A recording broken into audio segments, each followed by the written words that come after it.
need to remember that we've been doing research for over 40 years now.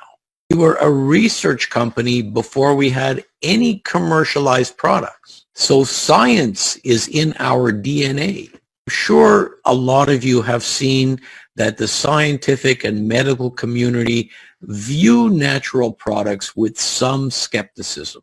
This is certainly true where I come from in Canada. Canadian government and the Quebec government went as far to say the following: want to see the way a natural supplement company should behave.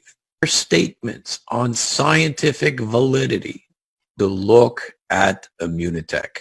I want you to continue exploring these Immunical products and exploring glutathione. Please feel free to visit my Facebook page. You see the address up there. New articles on glutathione all the time.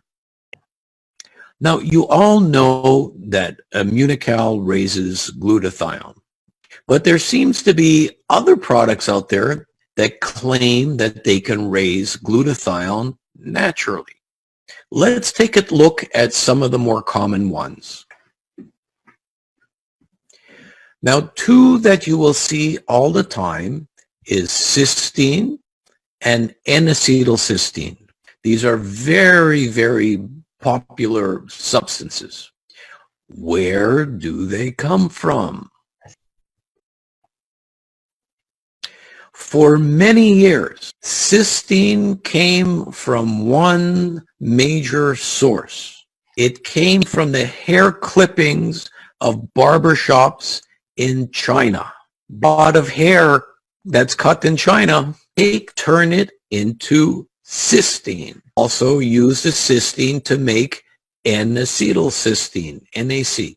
Some people had a very difficult time with this. Many religions forbid people to eat human tissue. Now the Chinese use duck feathers as their source of cysteine. Of course, the United States doesn't want to be outcompeted by China, so they use their own source. Why let all the chicken feathers go to waste after you harvest your chickens for food? As you can imagine, it's a lot of chemistry to turn duck feathers and chicken feathers into cysteine and N-acetylcysteine. So can we really call these substances natural? And of course, you all see glutathione as a supplement. I'm sure by now you know that eating glutathione really isn't an efficient way to raise glutathione levels in your body. It gets broken down in your digestive tract and never makes it to your cells. There's intravenous glutathione, there's nasal glutathione, there's all kinds of glutathione. The majority of glutathione that you will find in supplements, in intravenous, in drugs, come from bacteria. We grow bacteria and we extract glutathione from the bacteria.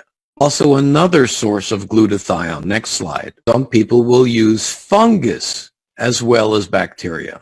It's an efficient source of glutathione only if you do one thing. Here's an example of a paper, a scientific paper on glutathione production.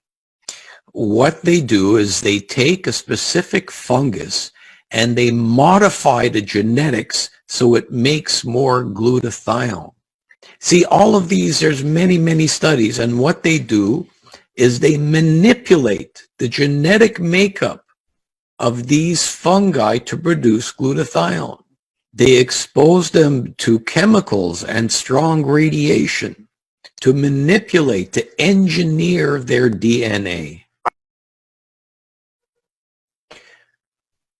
Now you can do the same thing to bacteria as well.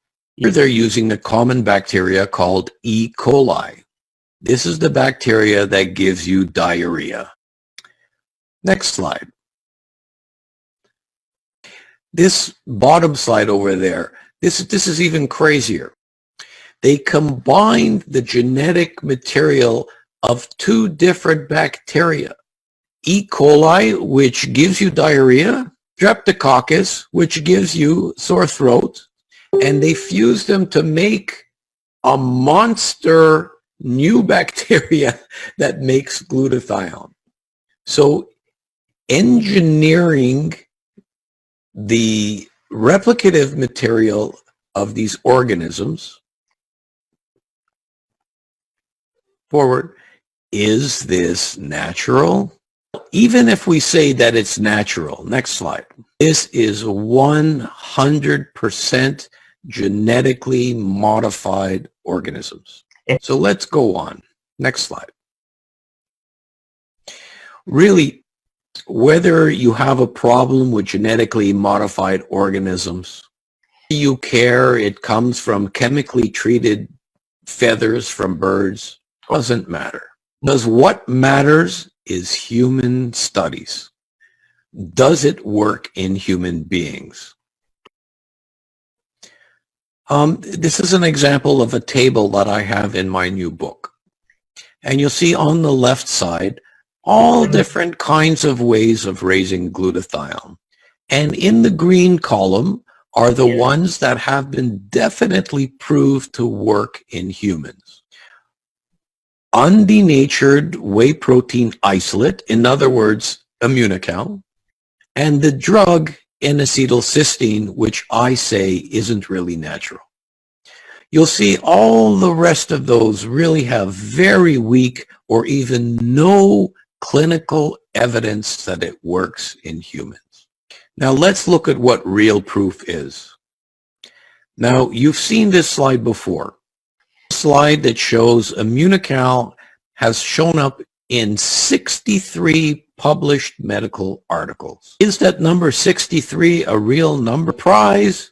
No. The end of 2020, we will have over 70 articles. Thing you can be extremely proud about. No other company has that kind of research.